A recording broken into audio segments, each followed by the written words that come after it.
Olá, seja muito bem-vindo ao Na Real, a notícia como ela é, do jeito que você entende, nas ondas da 98 News, 98.7, dial novo, guarda esse dial aí, não vai deixar de nos ouvir, 98.7. E hoje um assunto sensacional, um assunto que tem a ver com a cidade, um assunto que tem a ver com o cotidiano, o que impacta diretamente a nossa vida. E hoje, duas convidadas muito especiais. Eu tô aqui com a Tereza. Tudo bem, Tereza? Tudo bem, boa noite. Boa noite, um prazer te receber aqui, viu? Muito obrigada pelo convite. E tô aqui com a Juliana. Tudo bem, Lincoln? Mais uma vez, né, Ju? Muito feliz de estar aqui. Ju já tá ficando assim de casa já. Já vou chamar a Juliana pra apresentar no lugar do João, que tá ali, ó. O João tá ali, viu, João? Vou chamar a Juliana pra apresentar no seu lugar aqui, ó. A Juliana já tá ficando assídua. Então, hoje, né, eu queria que vocês falassem, antes da gente começar, da gente entrar no tema, fala um pouquinho de você, Tereza. Né? O que você representa, qual a instituição que você representa, qual o trabalho que você faz, para depois a gente entrar no tema que a gente vai falar um pouquinho hoje aqui. Tá, joia. Bom, eu sou da Prefeitura de Contagem, aqui da região metropolitana de Belo Horizonte, e atualmente eu coordeno dentro da Prefeitura a agenda climática, né? O processo de conformidade climática pelo qual o município, então, tá passando agora. Entendi.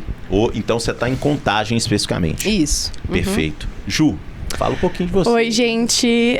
Sou do ICLEI, uma rede internacional de cidades. A gente trabalha principalmente, né, com mudanças do clima, adaptação climática. Contagem é um dos nossos associados também aqui na região, junto com Belo Horizonte, Governo do Estado de Minas.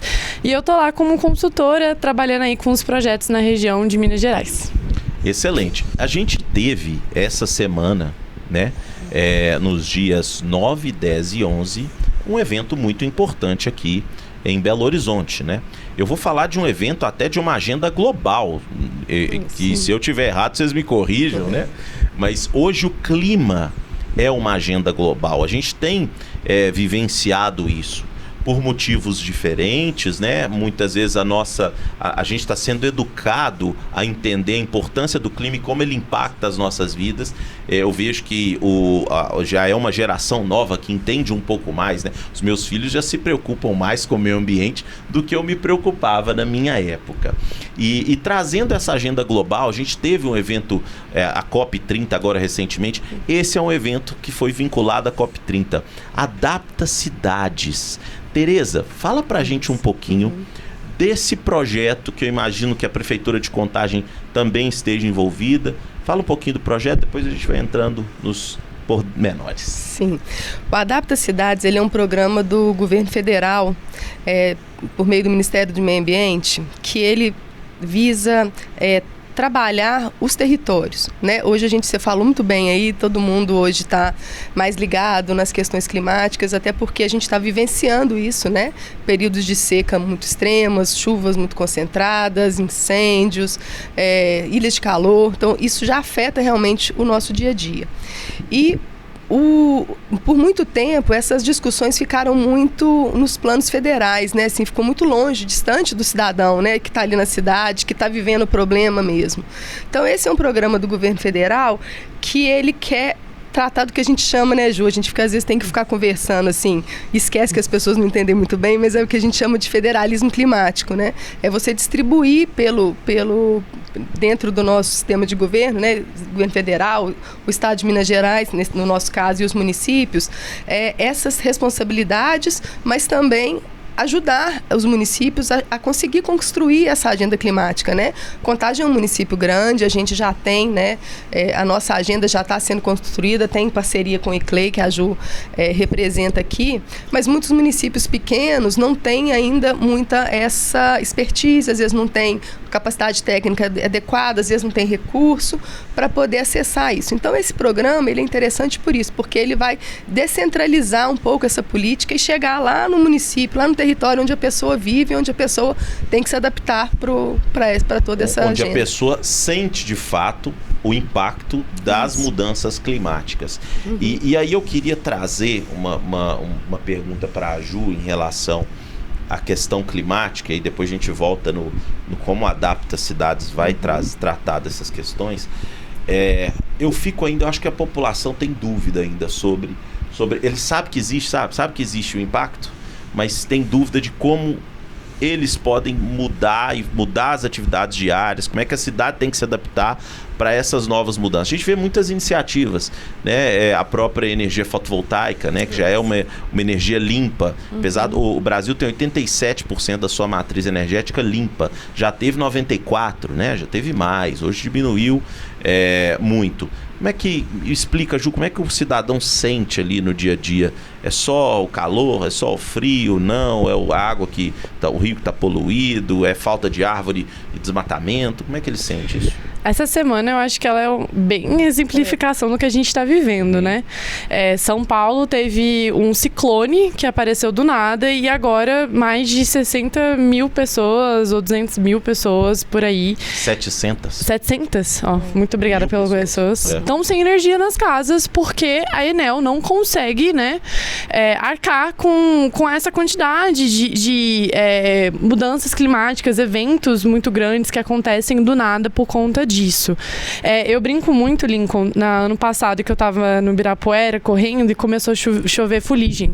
E eu não sabia o que fazer, eu tava assustada. Chover fuligem? Fuligem, que foi na época das queimadas muito grandes. Então começou a chover, eu não sabia se abrir um guarda-chuva, se eu colocava uma máscara. Obviamente eu parei de correr, porque...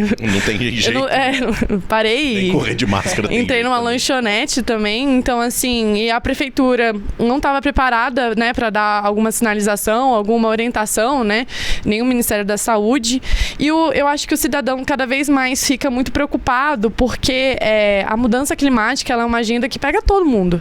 Pega a classe média, tanto menor quanto a maior também, né? A infraestrutura... Não escolhe, né? Não escolhe nem raça, nem cor, nem classe social. Pega todo mundo. A infraestrutura aqui do Brasil não está preparada para cá, né? Com essas mudanças climáticas. E a gente vem também de um contexto que a gente acha que a gente é um país muito abençoado por Deus, né? Não tem tsunami, não tem terremoto e agora aparece muitos ciclones, parece queimadas e a gente fica assustado e obviamente a prefeitura fica desesperada para isso.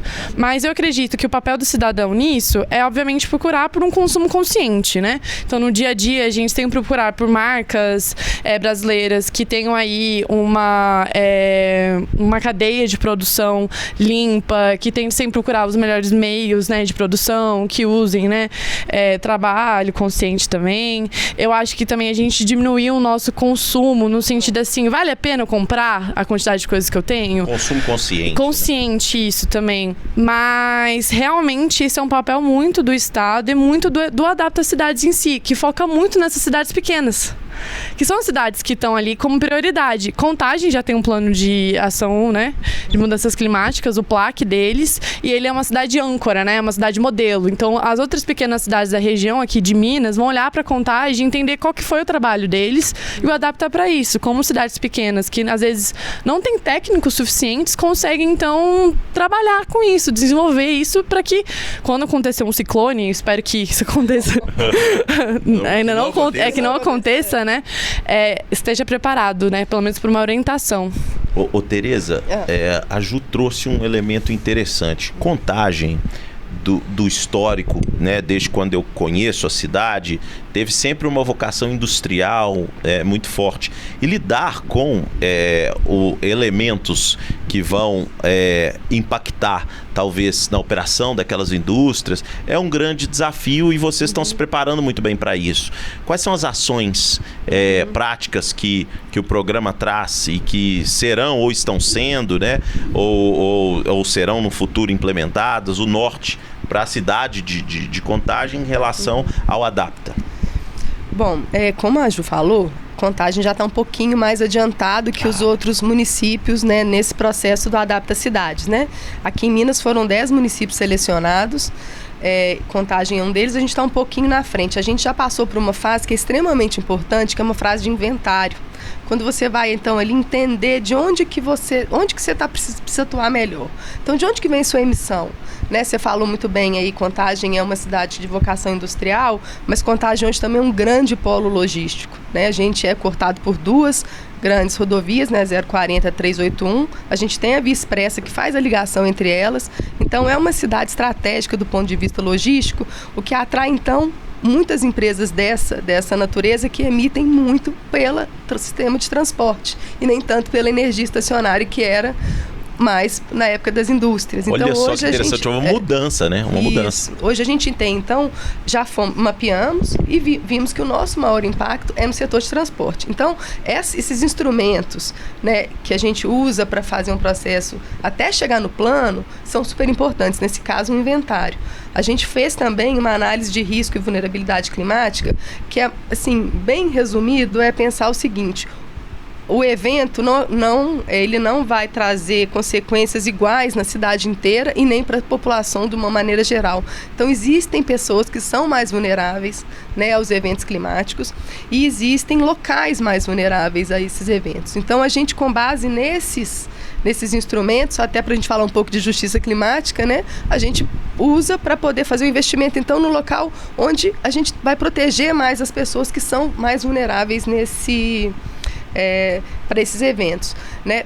Diante desses dois diagnósticos importantes, a gente então vai traçando as ações aí, que é o que você falou. O que eu percebo hoje, né? E isso é super interessante. Eu sou oriunda da Secretaria de Meio Ambiente, mas hoje a gente trabalha o plano do clima de fora do meio ambiente. Por quê? Porque ele não é uma questão só ambiental. Entendi. Ele trata no sistema de transporte, na Secretaria de Habitação, na Secretaria de Segurança Alimentar, na Educação, na Saúde, né? A gente trabalha lá com as ilhas de calor, que você vê que são totalmente relacionadas com as arboviroses, ou seja, é onde tem mais dengue. Então, é onde a Secretaria de Saúde mapeia isso para a gente também, para a gente poder trabalhar. Então, já tem muita coisa que acontece no município que a gente não sabia que era agenda climática. Você falava, cara, isso não é agenda climática, mas é. Ô, Tereza, só te interrompi, porque isso é bem disruptivo. É bem disruptivo, porque a gente muitas vezes só concentra, e na verdade a gente é levado até pela mídia mesmo, talvez é o que dá mais notícia, mais manchete.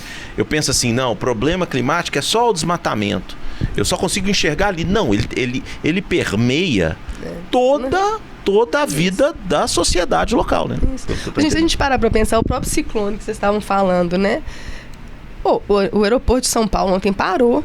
Todos os voos cancelados. Então, assim, é um impacto que é muito maior do que só lá naquela cidade que está sem luz, ou, né, aquelas pessoas que tiveram problemas nas casas, elas estão lá no impacto direto, mas os impactos indiretos, eles são muito grandes. Você vai dar um nó no país, né? Não, parou, Belo Horizonte, quantos voos cancelados só aqui em Confins? Isso. Vários. Porque tudo que ligava em Congonhas está parado. Né? Então, a gente começa, eu fico brincando sempre que a gente é um liga-pontos, para a gente conseguir fazer essa teia toda e conseguir entender de fato onde que a gente tem que atuar. Olha, sensacional essa questão do município. Eu queria pegar um ganchinho aqui, Ju. Eu tive a oportunidade de visitar algumas cidades que eu entendo que são cidades modelo até, e foram até citadas, porque eu estava lá no evento também. Singapura foi uma delas que foi citada, né? Eu estive em Singapura 3 vezes e achei muito interessante a integração do cuidado com o meio ambiente, com a vida local. Então, todos os empreendimentos maiores em Singapura, o que eu percebi é que eles trazem, por característica, o desenvolvimento de uma conexão com água. Então, você tem naturalmente aquela comunidade aprendendo a cuidar da água que está em volta daquele empreendimento e da vegetação local. Então, a criança, quando nasce, ou a pessoa, ela está tão inserida naquilo que ela entende, cara, se eu não cuidar disso aqui é como se eu não estivesse cuidando de dentro da minha casa. E eu acho que isso é muito relevante. E aí eu queria ver se entender, talvez não tenha, mas talvez fique uma sugestão. O Adapta Cidades pensa numa questão educacional ou não, assim, com as escolas, eu sei que é muito específica, não estava combinado essa pergunta, mas não liga. Mas se não, seria possível, né? Uma ligação é interessante ou não? Eu não consigo responder pelo Ministério, porque é o projeto deles. É o seguinte, o Adapta, o que ele é? O Adapta, ele vai trazer para o nível local, ensinar as prefeituras a fazer o seu plano local de ação climática. Então, cada município ali, diante disso, com essas ferramentas, ele vai poder, então, ver onde que ele tem que atuar. Lá em Contagem, por exemplo, a gente tem um programa de educação ambiental dentro do plano. Então, a gente tem um programa chamado Convidas, que chama Convidas nas Escolas, em que a gente convida mesmo as escolas, a gente abre um edital, as escolas que querem participar apresentam projetos dentro de 5 eixos. Então, tem eixo de resíduo, tem o eixo de plantio, tem várias coisas lá de recuperação de nascentes. E aí você não fica só na comunidade escolar. Você, além da escola, é um projeto ali do entorno. Então, no nosso plano, porque a gente mapeou isso como uma coisa importante, né, da própria Secretaria de Meio Ambiente, junto com a Secretaria de Educação, então isso aparece juntamente também com a criação de agentes socioambientais. Então, no nosso plano, a gente tem subações e metas a serem cumpridas para aumentar essa adesão das escolas a esses programas. Então, assim, é muito particular, cada município vai ter sua realidade, vai ter seu orçamento, vai ter sua estrutura administrativa, né, para tratar, mas o interessante é que quando começarem essas oficinas do Adapta Cidades nos municípios, né, que ainda estão nesses passos um pouquinho atrás, que isso seja mapeado e isso pode sim integrar um dos eixos dos planos locais de ação climática. E até complementando a Tereza, há muitas organizações que criam até jovens líderes climáticos, então que são jovens que têm interesse nessa pauta, que eles têm algum projeto dentro da comunidade deles e que eles entram nessa organização e obviamente eu ainda, né, trago esse ponto que precisa reforçar muito isso, porque não há um conhecimento muito amplo. Eu acredito que as pessoas passam a sustentabilidade como algo... É um 880, né? Sim. Tem que ser tudo verde agora. Então, tudo é ruim, tudo é mal e perde um pouco do que é ser sustentável, né? O desenvolvimento sustentável é que as próximas gerações consigam usufruir as mesmas coisas que a gente usufrui da mesma quantidade. Então, você tem a oportunidade para os seus filhos viverem também, né? Ô Ju, interessante esse ponto que você trouxe, e até abrindo um parênteses aqui em relação ao tema. Eu vejo muitas vezes que a questão climática ela passa necessariamente, né, a se importar com a questão climática, ela passa necessariamente por suprir talvez alguns elementos básicos de uma sociedade. Então, primeiro eu tenho que garantir que aquela pessoa sobreviva de fato, Luciana. Ela tem alimento, ela tem trabalho, ela tem renda, ela tem emprego. A partir daí, ela vai talvez se preocupar com outros temas que indiretamente impactam a vida dela, ela nem percebe. Ela fala assim, não, eu não vou preocupar em preservar agora, porque primeiro eu estou preocupando em me alimentar. Não, na verdade é o inverso. Assim. O preservar é importante para que você tenha essa comida na mesa. Isso, exatamente. Acho que é quase uma mudança de paradigma. E aí, Tereza, eu queria te perguntar, se a gente viu um ciclone em São Paulo, mas o que tem de mais risco em Contagem? São enchentes?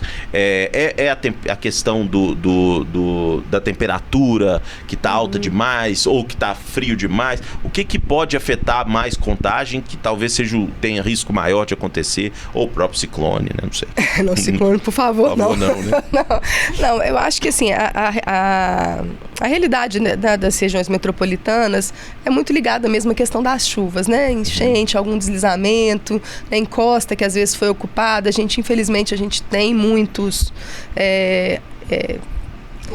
ocupações irregulares falta até de planejamento urbano. Ou de encostas, ou então de fundo de vale, né, à beira de córregos. Então, normalmente, esses são os efeitos que a gente vê e consegue quantificar melhor. Mas hoje, a gente já tem percebido, a gente não está com isso mapeado ainda, mas a gente tem percebido que as ilhas de calor, que os momentos de calor extremo, que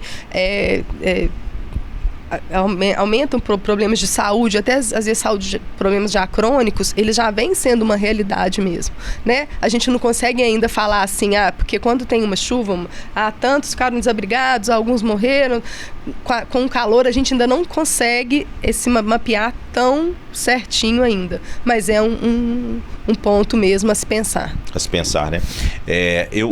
Eu tive uma outra experiência e eu vi um caso real, assim, na China, de mudança em relação ao tratamento de resíduos, né? Você pega Xangai há 10 anos atrás, você tinha uma cidade suja, em termos suja mesmo, né? Lixo na rua e tudo. E aí com um ponto que eu acho que tem um pouco a ver com o que a Ju falou, com o aspecto, olhando o aspecto econômico, Porque nenhum tipo de mudança é sustentável se ela não for sustentável economicamente. Não faz sentido, né? A pessoa fala assim, mas pra que eu vou gastar mais pra comprar canudo de papel? Não é só uma consciência, tem que ter um aspecto econômico ligado. E a mudança feita na China foi muito interessante, que eles transformaram o lixo em um ativo financeiro. Então eles pegaram e falaram assim, olha, vamos começar a reciclar esse lixo e transformá-lo em energia. Então eles começaram a converter esse lixo em energia com uma política de incineração, e ali, a partir dali, você tinha a produção de energia. Só que foi tão bem sucedido que eles começaram a comprar lixo. E aí eles começaram a despoluir o entorno. Olha que coisa fantástica. O Adapta, ele pensou, imagino que sim, o Ministério, né, deve ter pensado nisso, isso ser sustentável economicamente, ou seja, eu tenho ações que se sustentam a longo prazo, economicamente são sustentáveis ou não. Para implementar, a contagem tem que gastar tanto que inviabiliza talvez orçamento, não ter orçamento ou não. Isso chegou a ser pensado no programa como um todo? Não, nesse programa não tem isso não. O governo federal, lá na COP, eles teve um momento lá em que houve uma mesa, não vou me lembrar o nome, porque foi tanta coisa, né, Ju? Mas teve uma mesa lá, um painel, que foi até de adesão de alguns municípios. No Contagem não tá nisso, porque ainda não é um projeto da cidade a curto prazo, mas de aproveitamento de biometano em aterros. Então, alguns municípios fizeram essa adesão lá. Eu não me lembro do programa, mas não foi no âmbito do Adapta Cidades, não. Mas é uma realidade muito distante também, né? Eu acho que, assim, por exemplo, para ilhas de calor, eu entendo que uma das soluções é o jardim de chuva. Os refúgios climáticos. Que são pequenos jardins, acho que a Tereza até consegue... O que é isso? O que é jardim? Jardim de chuva, eu não sei o que é. Belo Horizonte tem vários, Fico tentando imaginar o que é um jardim de chuva. O jardim de chuva, ele é o que a gente chama de soluções baseadas na natureza. Ele é uma forma diferente de você captar água da chuva que poderia alagar em algum local, causar uma pequena enchente. Só que ele é um jardim, ele é mais profundo, ele é feito com técnicas lá, com pedras, com plantas específicas para manter. Então eles são pequenas. Você pode ir fazendo vários nele, fazendo mosaicos, né, pelas cidades. Lá em Contagem nós temos 3 jardins de chuva. Até um foi feito numa parceria junto com a Inclay, no Interact Bio. Era uma área numa praça da prefeitura. Na praça em frente à prefeitura tinha uma área que era chover, ela alagava e ficava aquele barro. E aí dá problema e fica, né, sujo. E aí hoje tem um jardim super lindo lá. A água drena, ela vai ela vai mais profundo, né, no solo.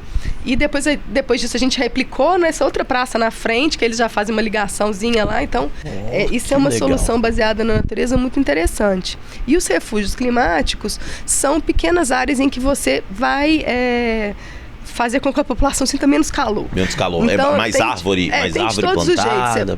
Você pode fazer aquelas pequenas florestas que a gente chama florestas de bolso, que estão sendo usadas lá em Contagem, aqui em Belo Horizonte também, que dá para fazer muito em áreas de rotatórios de viadutos.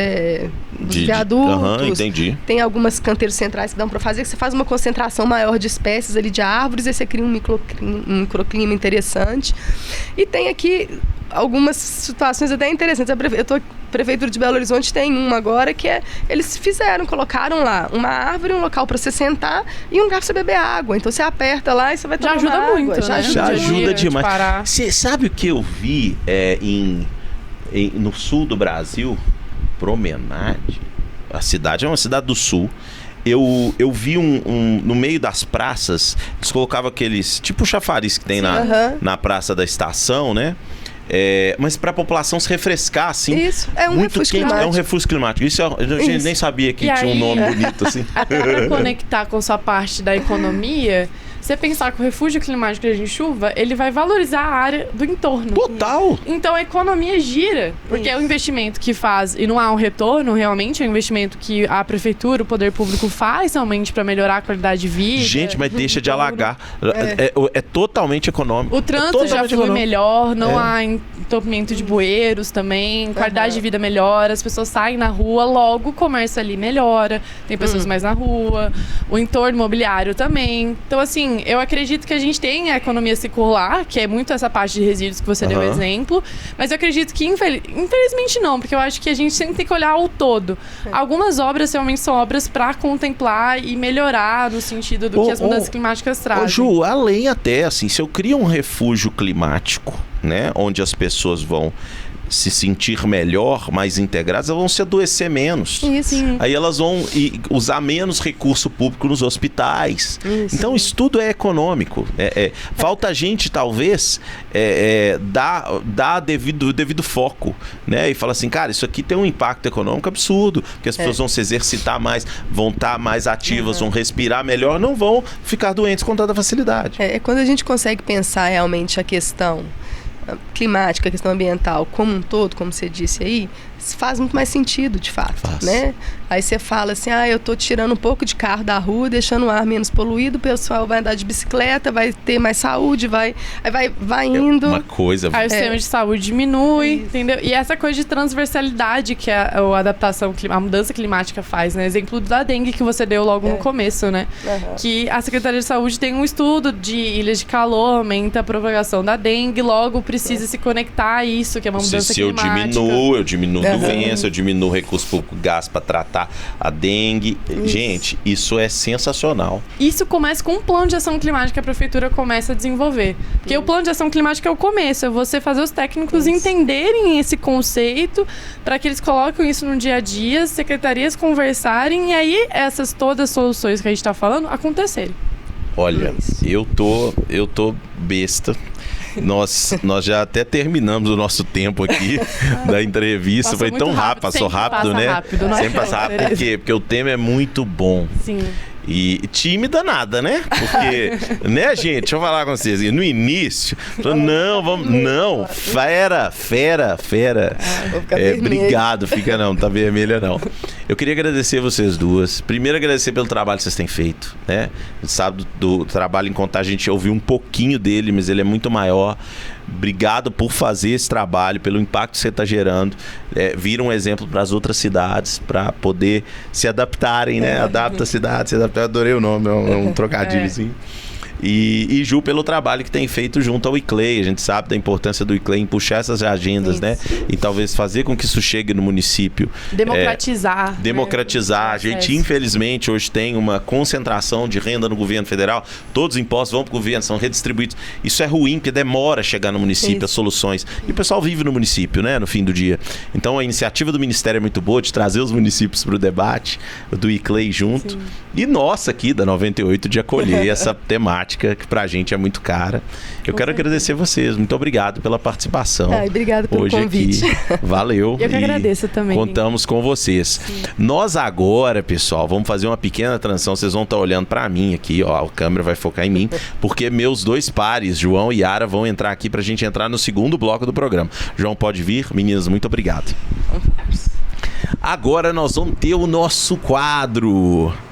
O quadro Direto ao Ponto, onde a gente trata daqueles assuntos mais quentes da semana e que estão permeando a boca do povo.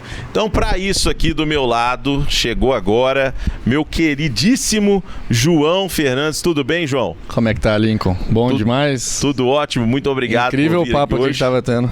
Não tava legal aqui? Tava incrível, eu tava ali no cantinho ali ouvindo e tava... Tava legal, nós estamos ficando bom em clima, né, Yara? Muito bom. Já é a segunda vez, Yara, tudo bem? Tudo bem, Lincoln, boa noite, João. Boa noite, quem tá Yara. ouvindo a gente, assistindo, que bom estar aqui com vocês. Você sabe que esse tema da outra vez foi um dos temas mais comentados, assim, entre o pessoal, de devolutivas positivas que nós tivemos, porque a gente trouxe o ICLEI aqui junto com outro projeto que eles estavam fazendo numa outra cidade aqui. Então, assim, a população, meu ver, ela tem interesse nisso, né? Sim. A gente, aos poucos, a população vai se interessando. Eu vejo isso com bons olhos, você vê, Yara? Sim, sem dúvida. Eu vim pra cá ouvindo essa entrevista, né? Tinha o Pedro da ONU também. Sim, o Pedro da ONU. Tiago, se eu não me engano, Toscano. Isso. E a Ju também. E foi, assim, muito, muito interessante pensar de uma perspectiva tão humana, e eu acho que talvez por isso teve essa resposta, porque é realmente uma busca por trazer aquilo que parece muito imaginário, muito teórico, para a realidade das pessoas, né? Um pouco que vocês trouxeram aqui nessa primeira parte. Sim, porque fala um pouquinho, né, João, de como isso toca a vida da pessoa mesmo, de verdade. Eu não sabia que tinham essas ilhas de chuva, né? Pois nem sabia disso, cara. Cara, são tantas coisas que a gente fica, a parte de ficar sabendo, né? A gente ainda não tem tanto conhecimento, porque, de fato, se a gente for aprofundar em tudo, né? É muito complicado. Impossível. É impossível, mas assim, quando tem uma pessoa que é especialista e mostra pra gente uma perspectiva diferente, aprofunda, é sempre muito interessante. Eu achei muito legal, e até pra gente finalizar essa pauta, que tudo tem um impacto para além na vida da sociedade. Então, quando eu pego e crio uma ilha climática para reduzir a temperatura de um determinado ambiente, ou seja, o impacto no microclima, eu melhoro a saúde daquela população local, a população começa a caminhar mais, então, gasta menos com saúde, os gastos públicos com saúde. Então tudo tá ligado, gente, tá tudo ligado. Tudo. E hoje, gente, né, nós nesse quadro aqui nosso, né, essa semana foi uma semana super quente, agitada. Né? Agitadíssima, assim. Uhum. Começou e teve situações envolvendo... Gente, eu não sei se eu fico feliz ou triste, viu, gente? Porque envolve STF de novo, envolve Câmara de novo. Envolve Yara, muita coisa. Dá uma cansada, não dá uma preguiça. Você fala assim, gente, traz um tema aí pra nós aí. Dá preguiça mesmo, mas é um tema que tá acontecendo e a gente não pode só fechar os olhos para isso, é questão de Brasil. Bom, essa semana aí, vamos contextualizar para as pessoas aí, essa semana que estamos gravando, aconteceu o Congresso, votou não foi pela anistia, foi pela dosimetria, passou, agora vai pro Senado, na verdade, aí vai pro Senado, depois vai pro presidente, se o presidente vetar, depois volta pro Congresso derrubar o veto. Também passou a questão, né, teve briga também lá dentro do Glauber, teve briga do Glauber, depois ele não foi cassado, aí o Congresso também decidiu não cassar a Carla Zambelli, mas o Xandão, numa canetada, derrubou o Congresso e falou assim, não, vai ser cassado assim e aí pronto. E mais uma vez.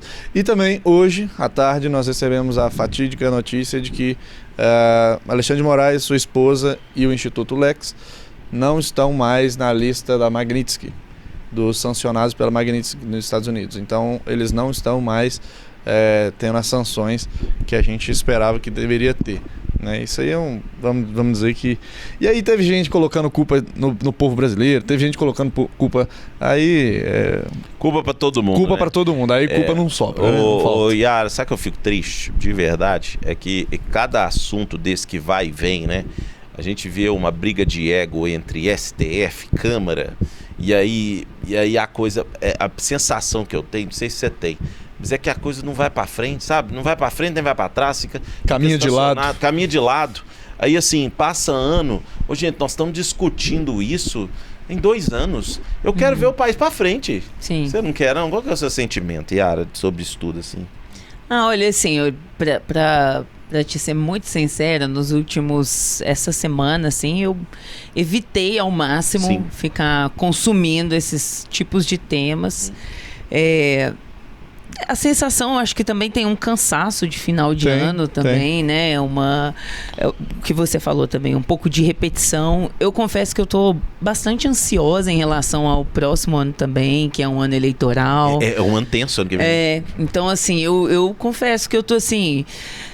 pensando maneiras de lidar com... assim, eu tô lidando, né, com o que eu consigo lidar, entendeu? Sim. Porque... E não é assim num sentido de... eu vou dizer, não é assim de me alienar, tá? Se abstendo, né? É no sentido de, assim, o que eu consigo fazer na sociedade? Não, é assim, também. Mas o que eu consigo fazer na sociedade próxima de mim, entendeu? Então, nos últimos tempos, busquei fazer um movimento, assim, de, causas próximas a mim, um pouco assim parecido com o que vocês estavam conversando aqui antes, que existem grandes causas, por exemplo, a questão da mudança climática no mundo.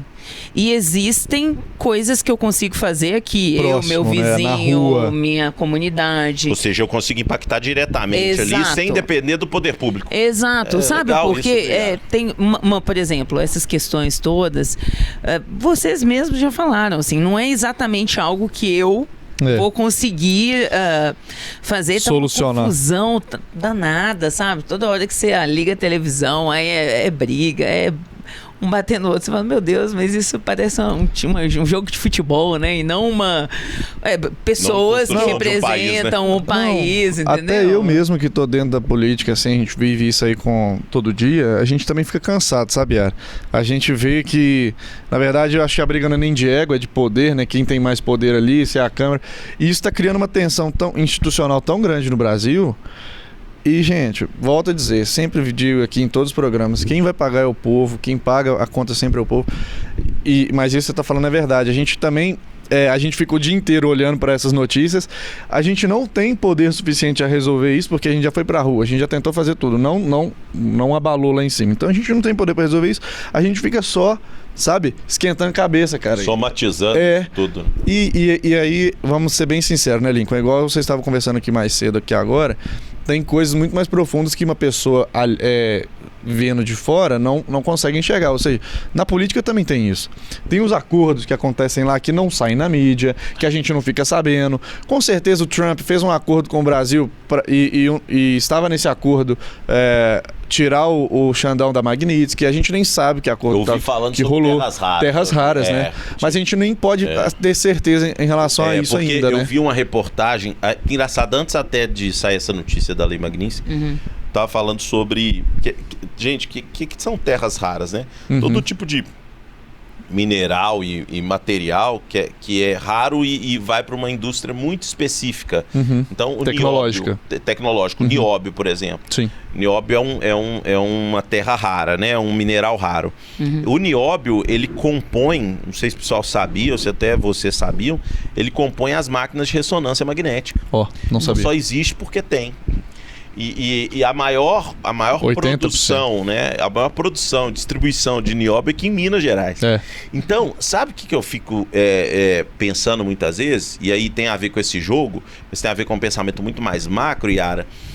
É que existem discussões globais. Você que já foi para vários países, tem coisas que o pessoal discute lá fora que o brasileiro nem tem noção do que é. Sim. Então, por exemplo, quando você vai para um país africano, a questão da fome, ela é muito maior. A questão do combate à fome, do combate às pandemias, do combate às endemias, ela é muito mais profunda. Ela é uma questão que vai muito além. A gente muitas vezes não enfrentou isso aqui no Brasil. E a gente não tem a dimensão das discussões globais. Então, a gente fala assim, o Alexandre de Moraes perdeu a Magnitsky, ou ganhou, ou o que seja. Gente, isso muitas vezes faz parte de um jogo muito maior. Muito maior. Envolvendo soberania nacional em relação a terras raras. Olha o nível que é o negócio. E tem a questão também que eu até ouvi dizer também, que o próprio Joesley Batista, né, da JBS, estava influenciando na negociação do Trump com o Maduro, e aí para a derrubada do Maduro, e aí também uma parte da negociação passava pelo Alexandre de Moraes. Então, assim, tem muita coisa que a gente não sabe o que está acontecendo. A gente não sabe nem por que também foi colocada a Magnitsky. A gente acha... a gente acha que foi uma coisa. A gente acha que foi por questão, né, de ideológica, mas às vezes nem foi. Às vezes foi para negociar com o Brasil e tudo mais. Então, assim, a gente fica cansado com isso. A gente sabe que a solução não vem de fora, ela vem de dentro, mas o povo precisa acordar. A gente precisa... Problema tem. Problema tem. Isso é inegável no Brasil. Problema tem. Institucional tem. A gente precisa resolver isso. E eu não acho que vai vir de fora. João, eu queria trazer um outro tema aqui e Yara também. Ano que vem, nós percebemos, essa semana teve mais um episódio, a Receita Federal ela suprimiu a aplicação imediata do novo imposto ano que vem, assim. Ela deu uma adiada. Mas aí eu queria que a opinião de vocês sobre a questão não só dos impostos, mas do preço das coisas. Vocês têm comprado as coisas? Tenho. Eu não sei, meu dinheiro tá rendendo tão pouco na minha mão. Nossa. Não tá não, na de vocês. Yara, fala comigo. Fala comigo. Ai. Tá, eu acho que assim, na mão de todo mundo, né? Na mão de todo mundo. Assim... tá complexo, né? Acho que agora vai ter um aumento da carne, né? No preço da carne. Vai, eu vi, já então, vi. Assim, tem muita coisa, né? Assim, não sei, sabe? Também a nível Brasil, mas também a nível mundial, a sensação é meio apocalíptica, né? Não é? Parece um negócio muito doido. Mas assim, isso aí tem uma explicação até mesmo financeira nesse sentido, Yara, que não sei se você sabe, mas do dinheiro que circula no mundo, metade foi impresso, né? Hoje em dia não se precisa mais imprimir dinheiro, mas foi criado de 2020 para cá, nos últimos 6 anos. É mesmo. A inflação, por exemplo, os Estados Unidos estão imprimindo dinheiro a rodo. No Brasil também, depois da pandemia, a gente começou a imprimir muito dinheiro. E volto a dizer, quando eu falo imprimir aqui, não necessariamente são as máquinas imprimindo, estão se criando dinheiro. E isso faz com que a sua hora trabalhada, Yara, que antes a sua mão de obra, 40 horas semanais trabalhadas valiam R$100, aqui valem os mesmos R$100, mas esses R$100 agora... Você entende que tem mais disponibilidade de dinheiro, então esses R$100 seu agora vale 50. Então a sua hora trabalhada vale menos, então a de todo mundo vale menos. Porque tá se imprimindo mais dinheiro, tá tendo mais disponibilidade de monetária. Eu vi um cara mostrando... Inflação. Eu vi um cara mostrando um carro... Sei que com muito sacrifício comprou Desculpa, seu carro mas parcelado. Justamente na minha hora de ser adulto, cara. Justamente na minha hora de ser adulto, cara, um carro popular. Sobre isso. Bebê, né, Yara? O carro popular, aqui, ó. O carro popular custa 100 mil, cara. Isso é um absurdo. Esse novinho não pegou. Yara, você lembra? 29.990. Tinha carro de 29.990. Não, eu lembro disso, mas... Celtinha, duas eu lembro portas. isso, mas é quando eu tinha 12 anos, 10 anos. Agora, na minha vez, o trem tá custando caro. Absurdo. Não, e moradia, né? Casa. Eu tava conversando hoje com os meus pais sobre a diferença, né? Essa coisa, assim, das pessoas que elas tinham isso de comprar vários lotes, né? E tal. E hoje você vai, sei lá, olhar um aluguel num bairro que não seja nem um bairro central, assim, mas próximo de trabalho, de uma área que tenha... Tem um pouco de qualidade de vida, Exato. né? É assim, é caríssimo, aluguel, né? Então... E ano que vem os aluguéis vão aumentar ainda mais, né? Sim. Porque a alíquota a alíquota sobre os aluguéis, ela vai passar para mais de 18%. E aí Caramba, não sabia. Vai passar. O proprietário do imóvel, ele vai repassar.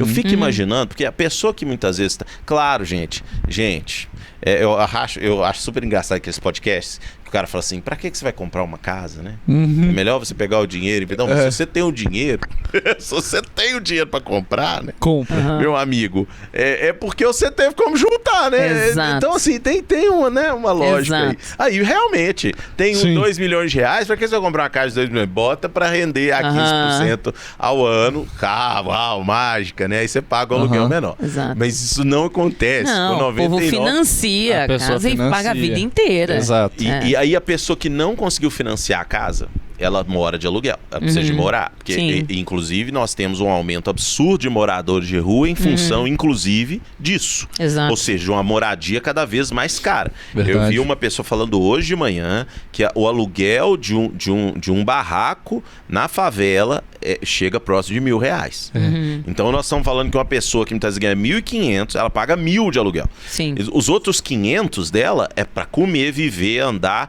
e fazer qualquer outra coisa que ela precisa de fazer. Saúde, remédio, e aí vai. Então, nós vamos viver, gente, infelizmente, é o meio caos, não anunciando o caos, nem queremos que isso não aconteça. Mas nós vamos viver tempos difíceis ano que vem para quem paga aluguel. E isso vai impactar. E aí nós estamos discutindo essa semana, a prefeitura lançou um programa para morador de rua. Não sei se vocês viram, lançou quarta-feira. Não vi.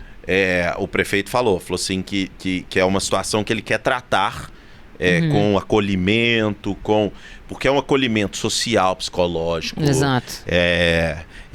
espiritual, de reabilitação.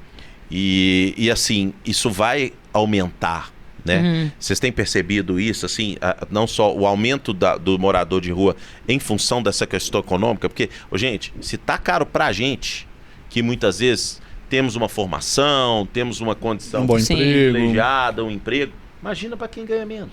Exato. A gente estava conversando, né, com o vereador Pablo Braulio, né?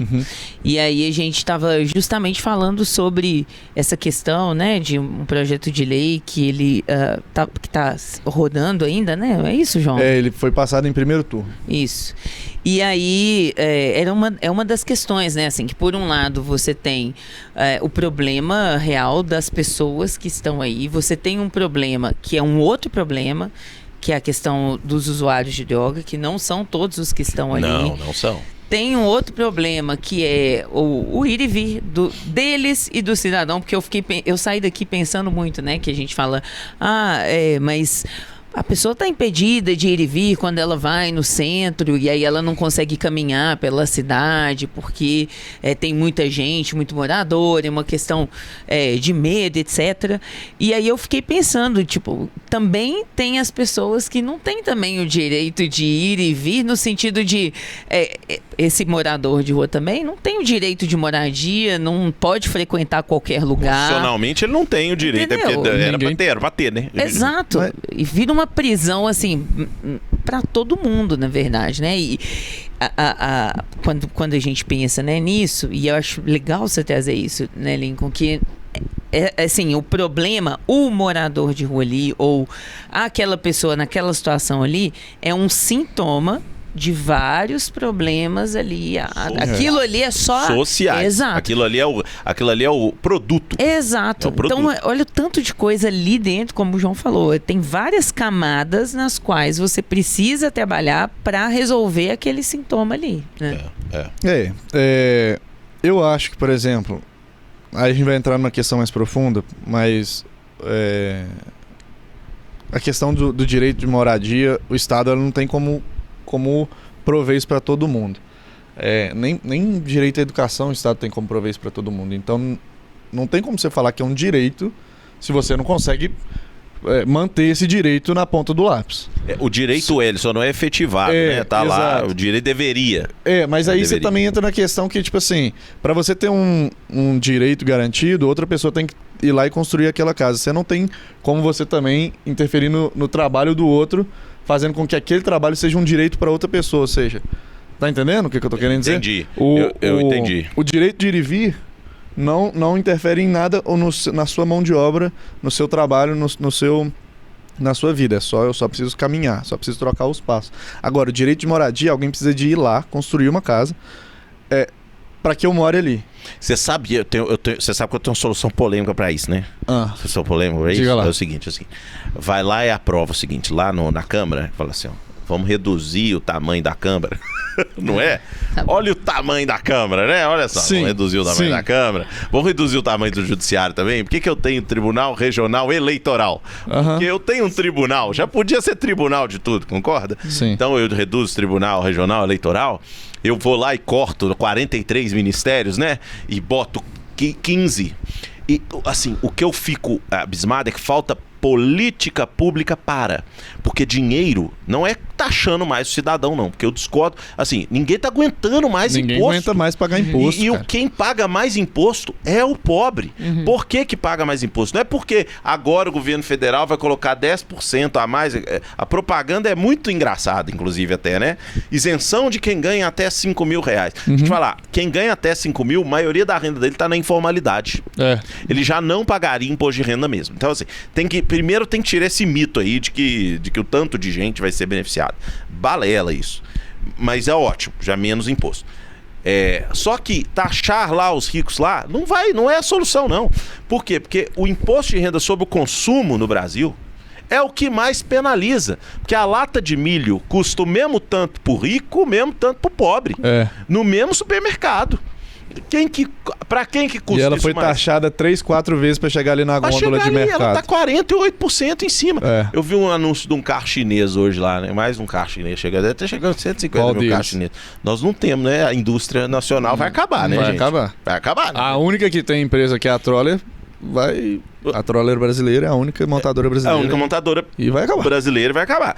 Aí chegou o carro. O carro na China custa 13 mil reais. Aqui no Brasil ele vai chegar a 50.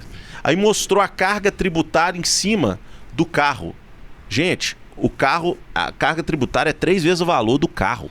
E fora que você paga um outro carro também pro banco porque você também vai financiar. Aí você vai financiar. Porque a taxa de juros está alta também. Porque o gasto do Brasil está alto. Então, assim, eu acho que o direito é legítimo estar na Constituição. Como é que você bota para funcionar? Eu não acho nem legítimo. Corta privilégio, corta pagamento, corta legislativo, corta judiciário, e aí o dinheiro vai sobrar para você fazer o que você tem que fazer. Eu não acho que não é nem legítimo.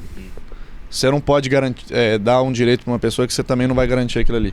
A pessoa não tem direito à educação, ela tem a possibilidade de educação. Ela não tem direito à moradia, ela tem a possibilidade de uma moradia. Agora, o direito de pensar... Então, mas aí você entende que você não está atingindo um outro? Eu entendo que o resultado não vai atingir o outro, mas eu entendo que lá atrás, o legislador, a sociedade entendeu que aquilo era um direito. E ela concedeu. Eu não estou falando que... E aí Mas aí lá atrás eles erraram, na minha percepção. Não, entendi seu ponto de vista. Eu acho que eles fizeram na melhor das intenções. Sim. Porém, a classe política que veio a posteriori e que comanda o Brasil há anos, né? Ela nunca buscou isso. Por quê? Porque ela sobrevive da miséria. Então, enquanto eu mantiver pessoas sem propriedade intelectual, eu mantenho controle. Enquanto eu colocar pessoas em condições de vulnerabilidade, eu mantenho controle. Ué, se a pessoa está vulnerável, eu viro e falo assim, você quer água? Toma aqui um pouquinho, ó. Toma um pouquinho, ó. Aí ela fica grata para aquele... Ela fica grata por causa daquela água, que era direito dela, caramba! Exato. E isso a que é pra mim, entendeu? É um direito. Aí, entendeu? Né? Mas aí, esse que é o ponto, assim. Se lá atrás a sociedade brasileira entendeu que poderia ser um direito moradia, o que caberia aos políticos fazerem depois era implementar isso. Só que eles resolveram olhar para o próprio umbigo. E aí... Mas não tem como implementar? Não tem sim. Tem sim, que você tem países que fazem isso. Eu vou te mostrar um livro depois. Tá lá no escritório, vou trazer para você ver. Os 50 segredos do sucesso de Singapura. Mas Singapura é desse tamanhozinho. Eu sei, mas aí poderia ser fazer micro. Singapura é menor, mas o orçamento dela é menor. Aí a gente vai chegar num problema que o tamanho do Brasil também... O problema do Brasil também é o tamanho. Sim, não concordo. Isso é um problema também. Você fazer isso que a gente falou aqui do Adapta Cidades é ilegal, é legal porque tá saindo lá do governo federal e tá indo pra cidade. Aí você entra no problema do Pacto Federativo. Exato. Entendeu? Então assim, o que eu tô querendo dizer é que existe uma forma de fazer. Só que essa forma impacta interesses políticos, Yara, muito maiores. E esses interesses políticos não deixam a nossa sociedade prosperar. Não deixa eu ter uma política social decente e sem escravizar parte da população, 46 milhões de pessoas. Hoje, 46 milhões de pessoas, de contribuintes, eles seguram os outros 220 milhões nas costas. Nós, pela primeira vez, passamos de mais de 50% da população. Isso não é orgulho, não. Isso é tristeza, recebendo benefício social.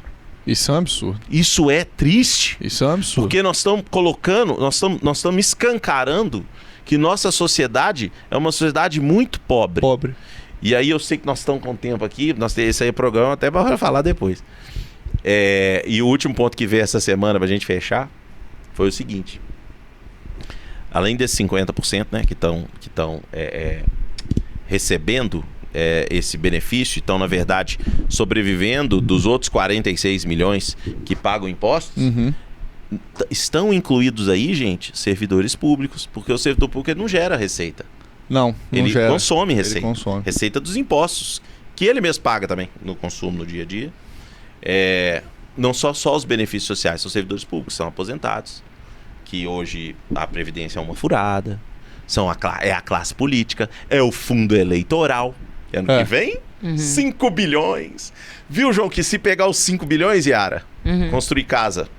Sim. Dá pra construir alguma casa, não vou construir pra todo mundo. É isso que tá. Aí que tá. 5 bilhões dá pra fazer casa pra caramba, pra fazer, de gente. Dá pra fazer uma quantidade boa. Pega o fundo eleitoral, vamos cortar gordura. Fundo eleitoral é um deles. Concordo. Vamos diminuir salário dos outros. Concordo. Né? Mas quem queria cortar são eles mesmos, eles não vão cortar o próprio braço. Não vão. Isso é tenso. E a Yara, tadinha, ela só concordou com um tanto de coisa aqui.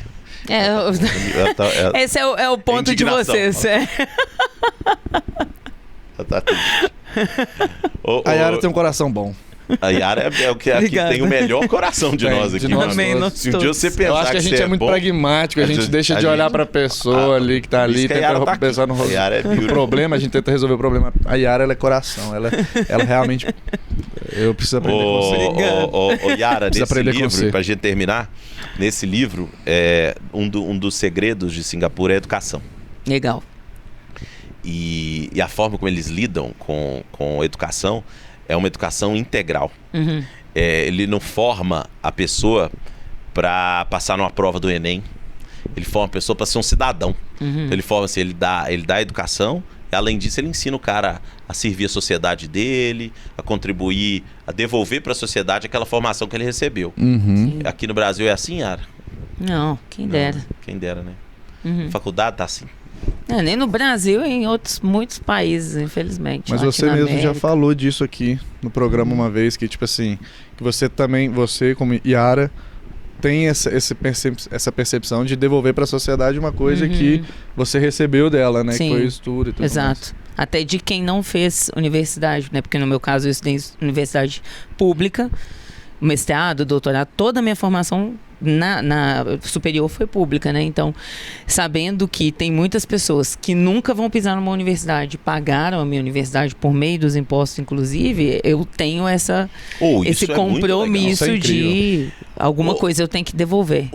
Yara, você sabe que para fechar, para deixar o ouvinte com a cabeça pensante, imagina vamos pegar a medicina, que eu acho que é algo que toca. Eu sou a favor de que quem formou em universidade federal, que ele fosse obrigado a trabalhar em sistema de saúde. Não tô falando de graça, não, recebendo. Sim, claro. Mas sabe aqueles que ninguém quer passar em concurso? Itaubim, não tem médico lá. Então o cara formou na Universidade Federal, ele tem que assinar um termo lá. Ele é obrigado. Que seja um período, né, Lincoln? 3 anos, 2 anos, 2 anos. Porque todo ano tem gente formando, então você sempre vai ter médico naquele lugar. Isso não seria legal? Com certeza. E aí pra todas as áreas? Vai lá, Lincoln. Eu voto em você. Não voto em mim. Faça o seu projeto. Mas não seria legal? Olha, estudou, mas eu não quero trabalhar em Itaubim. Não faça, Universidade Federal. Vote Lincoln. O número você quer saber depois. Alguma coisa. Então isso pra todas as áreas. Eu acho que desde culinária até áreas de saúde, segurança e tudo, a gente resolveria muitos problemas no Brasil. Pessoal, infelizmente nosso tempo acabou. Hoje foi bem corrido, né? As entrevistas, mas eu acho que foi muito... Foi rico. Foi rico, viu? Nós falamos tá vendo? Tema legal. Olha. Tá vendo? Outro patamar, né, velho? Cara, eu falando legal, que a gente foi correndo. O quê? Outro nível. Nem vi. Outro nível. Pessoal, muito obrigado, João. Muito obrigado, Yara, por mais esse programa aqui. Valeu, Lincoln. E agora, Yara, nós temos um novo dial, você sabia? Não. 98.7. Agora 98 News é na 98.7. Olha. Então você que tá em casa aí... É muito bom. Ligue na 98.7, programa Na Real. E, João... Você é maravilhoso, né? Porque eu só ia concordar com você. Agora 98 é na 98. Agora 98 é na 98. Era complicado pra gente mostrar pro pessoal que a 98 tava na 103, né? Aí agora é muito 98. Bom, ficou bom. Nos sigam nas redes sociais, Programa Na Real 98. Programa Na Real 98. 98. Yara C. Miranda. João Fernandes DM. Lincoln Farias. Valeu! Boa noite.